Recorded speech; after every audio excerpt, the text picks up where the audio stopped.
小李，我尋日喺煲湯嘅時候發現一件好有趣嘅事，火只係燒到個鍋底，但過一陣，成個湯都好熱，連個冰都變熱啦。點解會咁？問得好，呢個就係我哋物理同上次講嘅熱傳遞。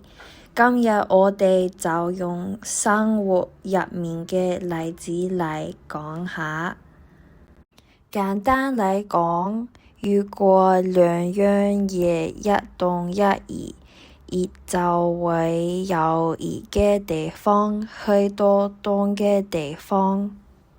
所以熱量就好似為自己預計能量。冇錯，熱傳遞主要有三種方式：傳導、對流同輻射。咁你啱啱話鍋冰變熱，就係第一種傳導咩？對，呢個就係傳導。傳導通常發生喺固體，好似你煮湯咁，火燒熱個鍋底先，跟住熱慢慢傳到鍋邊。明白啦，唔怪之得鍋冰會越嚟越熱。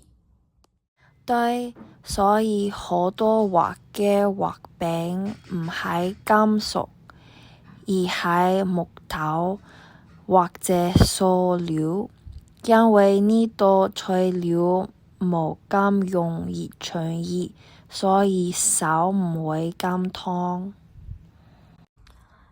感覺水變熱嘅過程呢？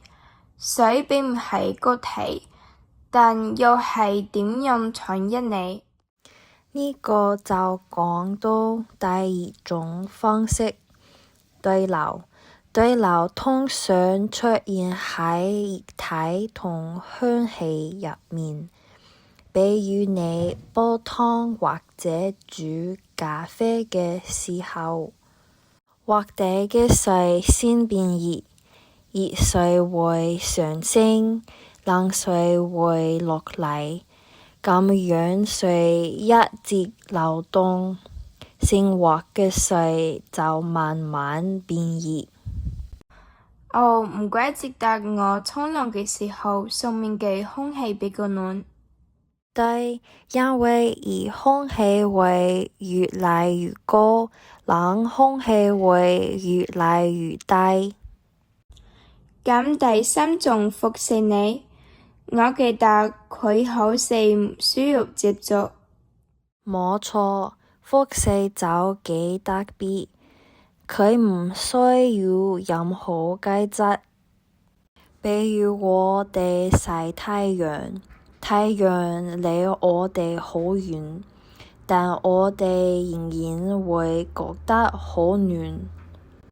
呢種感覺好似冬天我哋喺火爐旁邊，就算離火爐好遠，都會感到熱。對，因為熱可以用電磁波嘅形式傳出嚟。其實我哋每個人都係向內發出輻射，只係我哋用眼睛睇唔到。話無論係廚房做飯、沖涼定係天氣變化，呢三種熱傳遞方式其實一直都係同時發生。